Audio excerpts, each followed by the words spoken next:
Madame, Monsieur, bonjour, bienvenue dans ce journal. Voici ce qui domine l'actualité. Lancement de la mission d'instruction pour la signature d'un troisième C2D. Les parties ivoiriennes et françaises se penchent sur l'exécution de la feuille de route de ce contrat de désendettement et de développement. Une tranche qui porte sur 751 milliards de francs CFA. Selon le gouvernement, cette enveloppe va prendre en compte les défis et priorités de l'État en cohérence avec le PMD. Les partenaires de la Côte d'Ivoire multiplient les actions. Le Japon apporte sa contribution dans la lutte contre la Covid-19. Le pays fait don de 2,2 milliards de francs CFA, un montant pour renforcer les capacités sanitaires de 5 hôpitaux dans le Grand Abidjan. Les gouvernements ivoiriens et japonais ont signé hier les notes. Et puis, ils sont plus de 16 000 élèves concernés par les épreuves physiques et sportives de la formation professionnelle. Les examens à grand tirage dans ce domaine ont démarré et aujourd'hui, les responsables du système s'assurent du bon déroulement de la session 2020. Je suis de retour, on reprend le boulot. Voilà ce qu'a déclaré le Premier ministre hier face à ses collaborateurs. Amadou Gon Coulibaly a repris le travail. Il a fait son retour à la primature dans un accueil chaleureux, une reprise qu'a suivi Gabriel Zani. Quand le Premier ministre Amadou Gon Coulibaly arrive ce lundi matin à la primature, le personnel l'applaudit. Des applaudissements qui sonnent comme un triomphe après 2 mois d'absence hors de la Côte d'Ivoire. Avec le regard plein d'admiration, les ovations ne cessent que quand il se met au pupitre dédié à son accueil. Vous imaginez donc mon émotion en arrivant ce matin donc à la primature.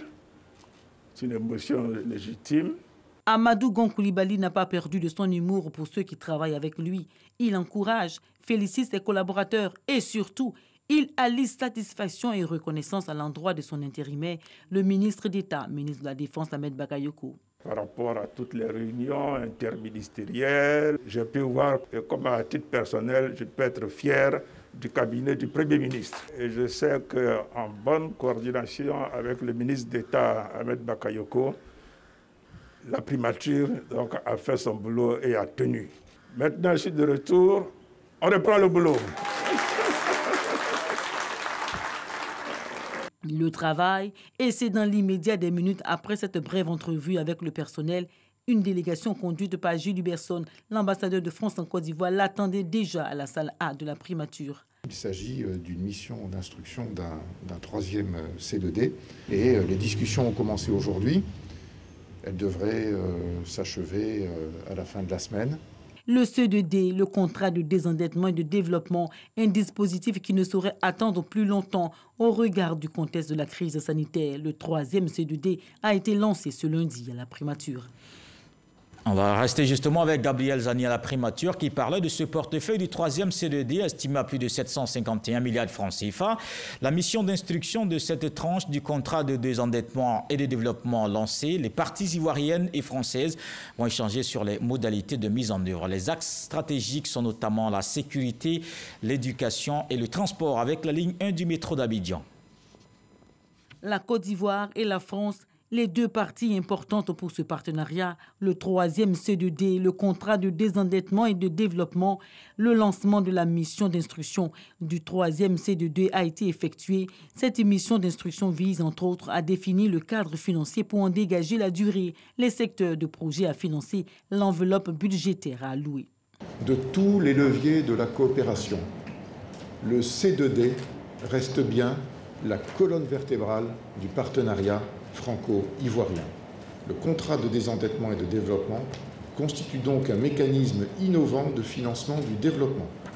Il permet de combiner des investissements, construction d'écoles et de collèges, réhabilitation de centres de santé, des programmes de formation et de renforcement des capacités. La France, le premier pays bailleur de la Côte d'Ivoire, a mis à exécution 2 programmes successifs de C2D qui ont permis d'apporter des solutions durables à des problématiques liées à la santé et l'emploi des jeunes et à l'éducation. Ce troisième C2D intervient donc à point nommé dans ce contexte de coronavirus.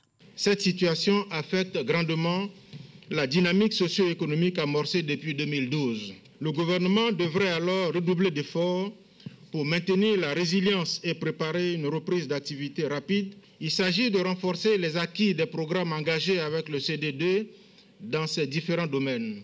Le renforcement de notre système sanitaire, la diversification de notre économie, notamment pour la production locale de certains matériels et fournitures médicaux, et la formation des professionnels de la santé devront être accélérées. Au cours de la mission d'instruction, il sera question aussi de faire le point des 2 premiers programmes du CDD qui sont actuellement en cours d'exécution. Le premier CDD a été signé en 2012. 8 ans après, ce sont plus de 1100 milliards de francs CFA investis dans des projets de développement.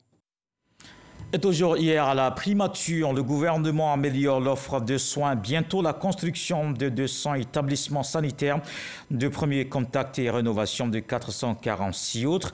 Des contrats signés avec des opérateurs privés et un projet qui concerne toute l'étendue du territoire national. Et on va s'intéresser à présent à l'activité parlementaire. Les conséquences de la Covid-19 préoccupent l'Assemblée parlementaire de la francophonie. Le président Amadou Soumaoro a présidé une réunion hier par visioconférence. Les membres veulent proposer des solutions à cette crise sanitaire, mais aussi économique. Les participants ont également évoqué d'autres questions qu'on voit avec Moussa Konaté. Je soumets à votre approbation l'adoption de l'ordre du jour. Réunion du bureau de l'Assemblée parlementaire de la francophonie par visioconférence. Le président Amadou Soumaoro préside la séance. Plusieurs points à l'ordre du jour, notamment la pandémie de Covid-19 qui secoue le monde depuis des mois. Cette pandémie touche 188 pays, donc presque la totalité de la planète, et a provoqué à ce jour la mort de près de 500 000 personnes et le confinement de plus de la moitié des 7,7 milliards d'habitants du globe. Face aux conséquences économiques et sociales de la maladie à coronavirus, le bureau de l'APF a adopté une proposition qui sera soumise à l'OIF, Organisation internationale de la francophonie. Lors de la première réunion du bureau, le secrétaire général parlementaire avait proposé l'annulation de la dette des pays africains à cause de la pandémie. Au cours de cette réunion, nous avons validé cette proposition, nous avons adopté cette proposition. Le bureau de l'APF a aussi examiné l'état d'avancement de son programme numérique avec la mise en place d'un portail numérique parlementaire francophone. C'est la deuxième réunion du bureau de l'Assemblée parlementaire de la francophonie après celle tenue à Dakar au Sénégal en janvier dernier. Pour rappel, le bureau de l'APF se réunit 2 fois par an. Et on se rend à présent à Yamoussoukro au pouvoir dans l'autre chambre du Parlement, le Sénat.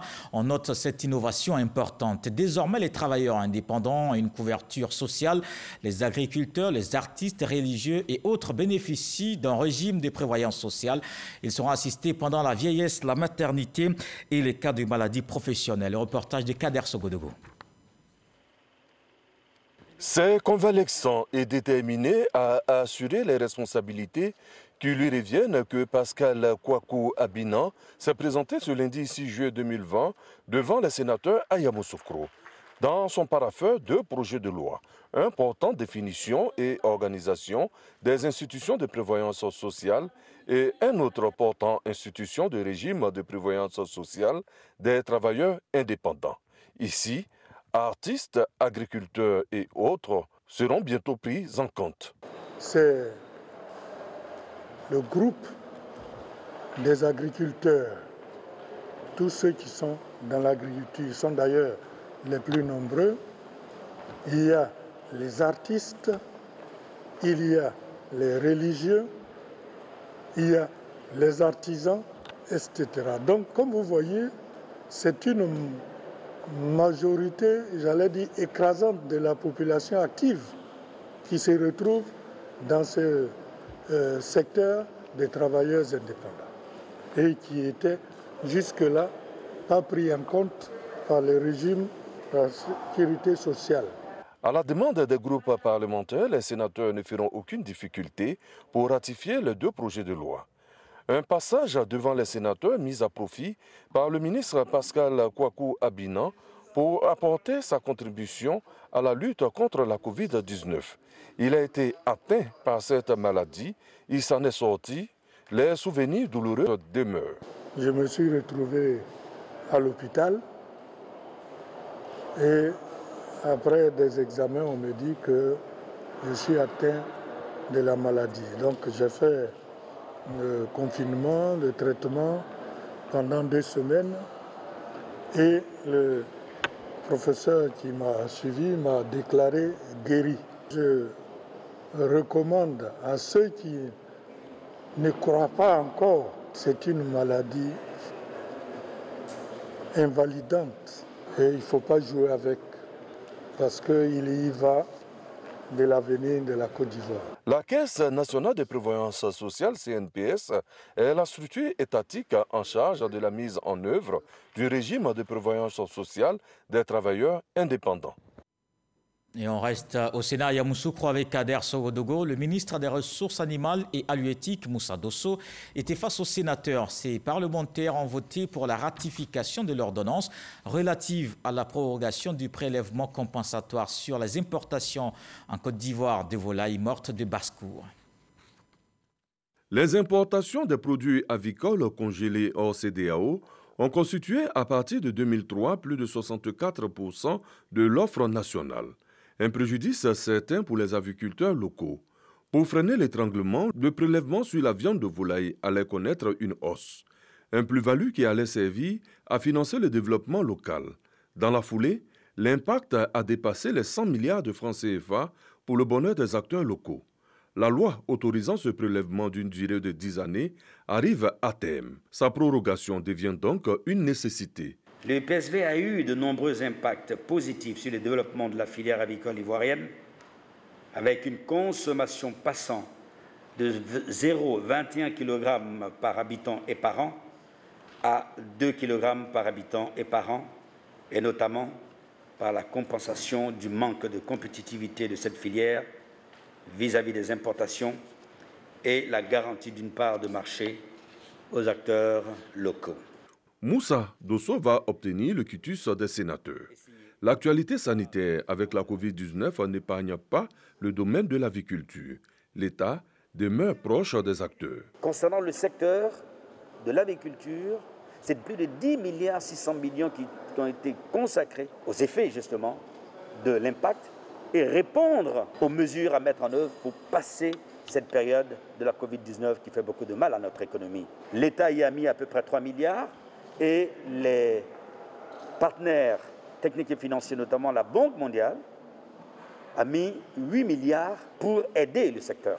Donc, à la question de votre réponse, oui, l'impact est réel et l'État a mis en place et les partenaires techniques pour répondre à cet impact. Le prélèvement sur la viande de volaille importée est passé de 400 francs CFA à 1000 francs CFA. Sa prorogation vient pour renforcer le dynamisme dans le secteur de l'aviculture en Côte d'Ivoire. Et depuis ce mardi matin, démarrage des épreuves physiques et sportives des examens à grand tirage de la formation professionnelle. Plus de 16 400 candidats affrontent ces examens de la session 2020. Le secrétariat d'État chargé de l'enseignement technique s'assure du bon fonctionnement des évaluations. Un bon déroulement dans un contexte de crise sanitaire liée à la Covid-19. Jean-Marc Diadji. Centre d'enseignement technique et industriel de Marcory. Il est 8 heures. Ici, le représentant de Brice Kwasi, secrétaire d'État chargé de l'enseignement technique, lance officiellement les épreuves physiques des examens à grand tirage de la formation professionnelle session 2020. Après entretien avec le directeur du centre et les examinateurs, il s'assure avec les équipes de la direction des examens et concours du respect strict des mesures barrières, notamment la distanciation sociale, le lavage des mains, le port du masque et la formation de 40 candidats maximum par atelier. Des dispositions prises en cette période de crise sanitaire liée à la Covid-19. Les premières mesures concernent les épreuves qui seront soumises aux candidats. Il s'agit des sports individuels, comme l'a souhaité M. le secrétaire d'État Brice Kwasi. Donc pas de sport de contact. Vous avez dû vous rendre compte qu'à l'entrée de l'établissement, il y a un dispositif de lavage les mains.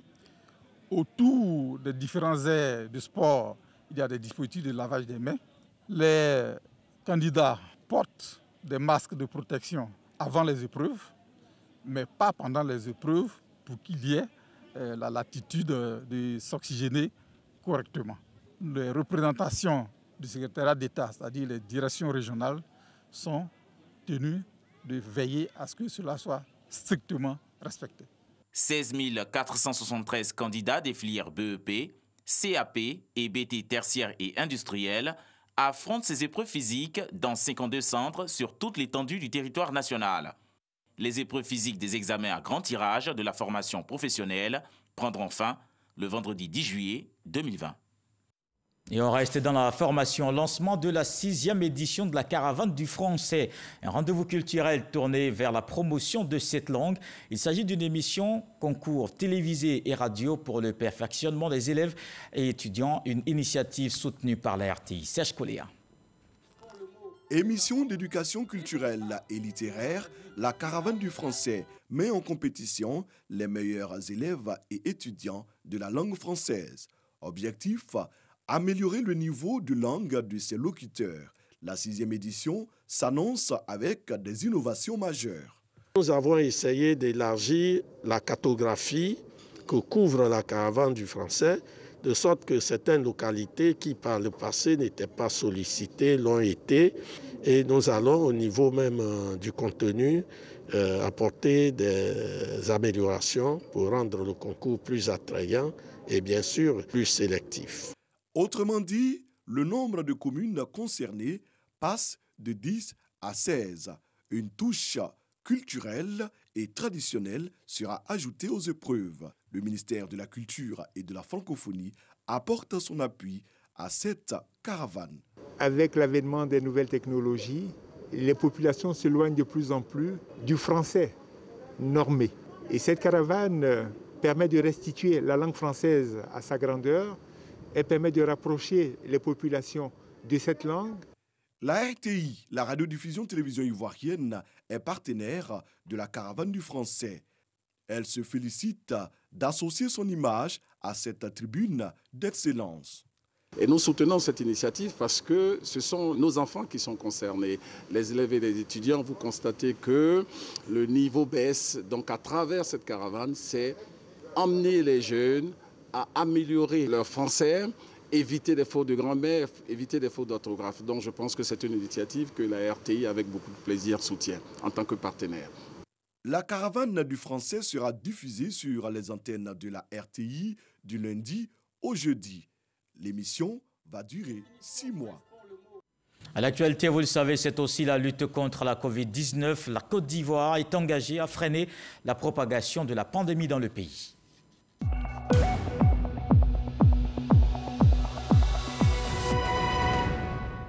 La Côte d'Ivoire qui a enregistré 194 nouveaux cas. Le pays compte désormais 10 996 cas confirmés. Comme on le voit, la pandémie n'est pas terminée. Le gouvernement ivoirien accentue la sensibilisation. Les populations exhortées au respect des gestes barrières. Le point de ce lundi avec le directeur général de la Santé. Le ministère de la Santé et de l'Hygiène publique a enregistré ce jour, lundi 6 juillet 2020, 194 nouveaux cas de Covid-19 sur 1404 échantillons prélevés, soit 13,8% des cas positifs, 317 guéris et un décès. Nous avons noté ce jour un décès survenu dans un établissement sanitaire privé. Il s'agit d'un patient de 70 ans, obèse, diabétique et hypertendu. Le ministre de la Santé et de l'Hygiène publique présente ses condoléances à la famille éplorée. À la date du 6 juillet 2020, la Côte d'Ivoire compte donc 10 996 cas confirmés, dont 5 384 personnes guéries, 75 décès et 5 507 cas actifs. Le nombre total d'échantillons est de 65 884. Le ministre de la Santé et de l'Hygiène publique rappelle que seul le respect des mesures barrières peut nous permettre de rompre la chaîne de transmission et de contrôler la pandémie sur notre sol. Il recommande donc à toute la population un strict respect de ces mesures barrières et notamment le port du masque lorsque nous sommes dans le lieu public afin de nous protéger et de protéger les autres. N'oublions pas que c'est nous qui déplaçons le virus. Le ministre de la Santé et de l'Hygiène publique en appelle donc à la discipline et à la responsabilité de tous et de chacun si nous voulons stopper la transmission du virus. Si vous toussez, avez de la fièvre des difficultés respiratoires et une perte de goût et de l'odorat, n'hésitez pas à vous rendre dans un des centres d'accueil de dépistage Covid-19 ou appeler les numéros gratuits suivants, le 101, le 119, le 125 et le 143. Le ministre de la Santé et de l'Hygiène publique remercie et félicite tous les acteurs du système de santé pour leur engagement, leur dévouement dans la lutte contre la pandémie. Et dans cette lutte contre la pandémie, la Côte d'Ivoire a le soutien du Japon.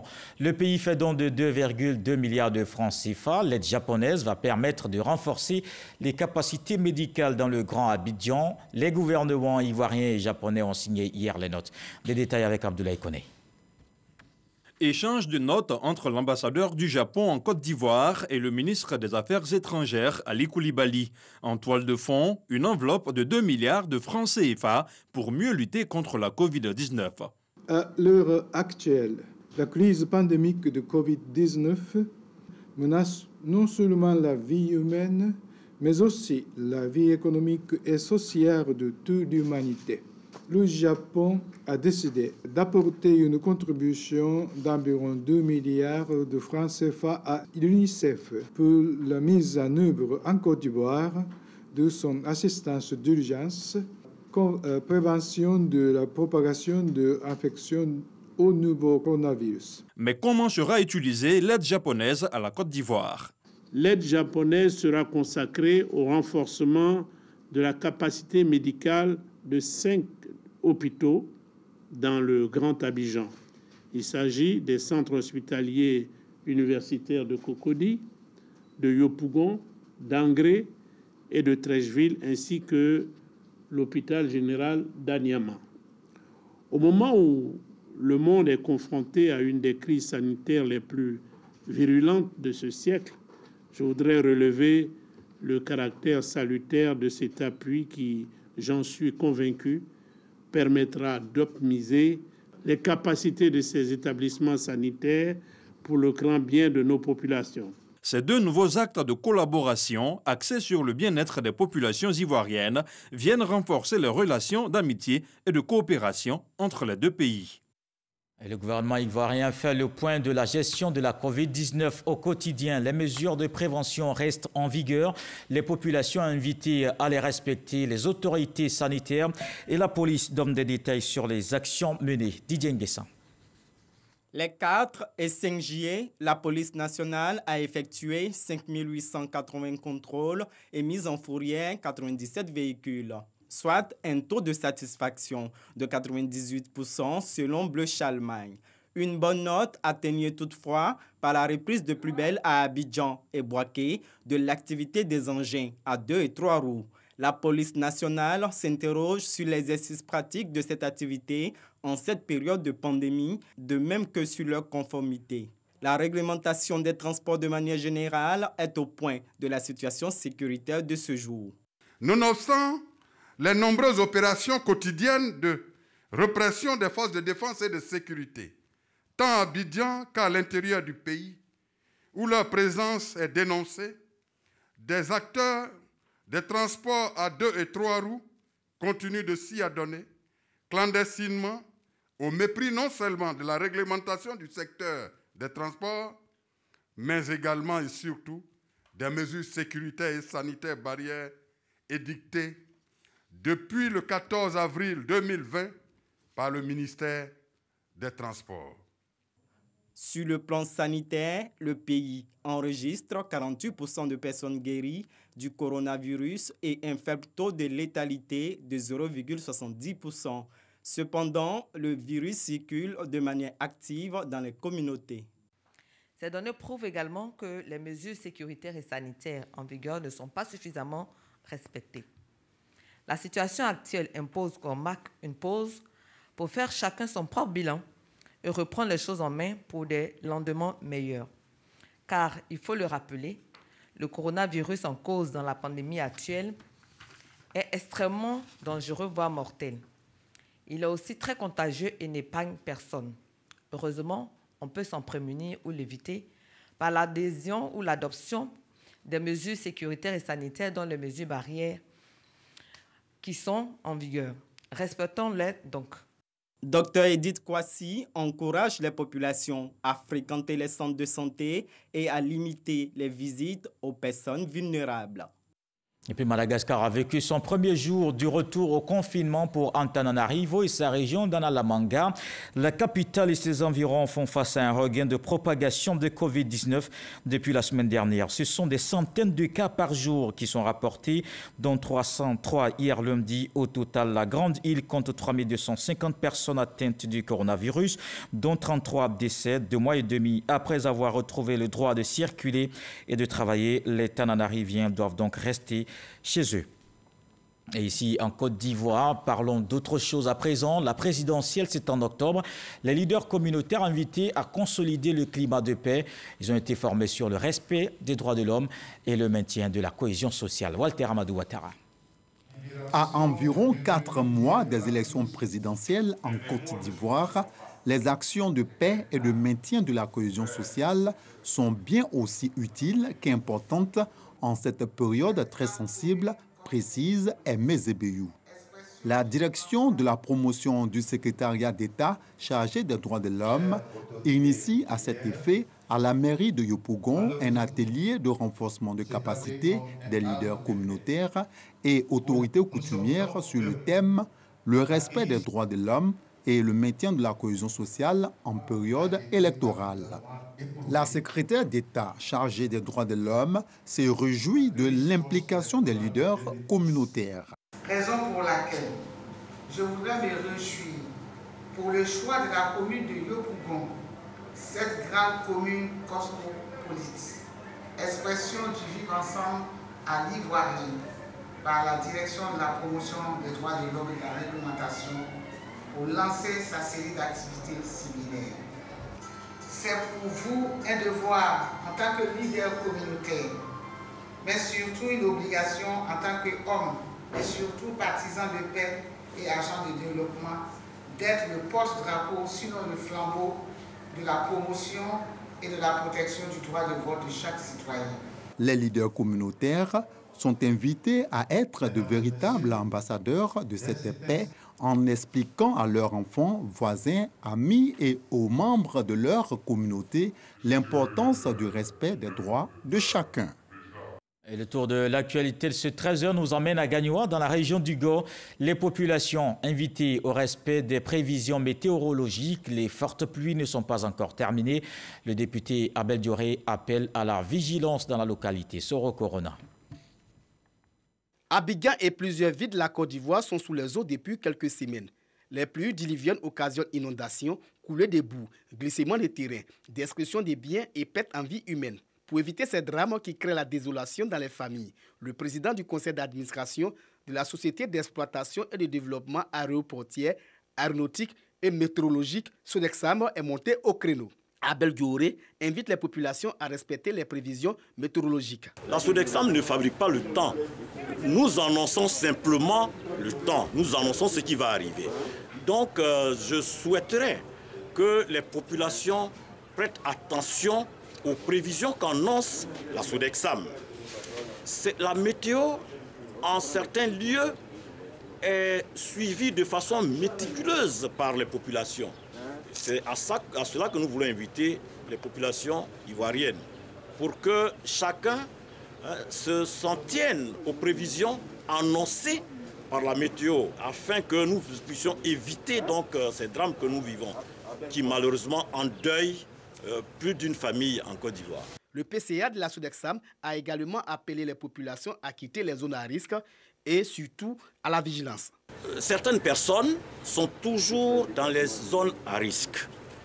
Même quand le gouvernement fait le déguerpissement, ces personnes viennent recoloniser ces positions qui sont très dangereuses. En 2019, ce sont plus de 25 personnes qui ont perdu la vie à cause des fortes pluies tombées en Côte d'Ivoire. Pour cette année, déjà 20 morts sont enregistrés à Abidjan. Dans le reste de l'actualité, les négociations tripartites ont discrètement repris sur le barrage de la Renaissance. Une première séance de reprise de contact a été organisée par l'Afrique du Sud et l'Union africaine en présence de 11 observateurs dont les États-Unis et l'Union européenne. L'état des négociations doit être examiné par l'UIA dans une semaine. L'Éthiopie a laissé entendre qu'elle était prête à démarrer la phase controversée de remplissage du réservoir. Voilà qui met un terme à ce journal. Merci de l'avoir suivi. N'oubliez pas, la lutte contre la Covid-19 se poursuit. Prenez soin de vous. Dieu voulant, on se retrouve demain.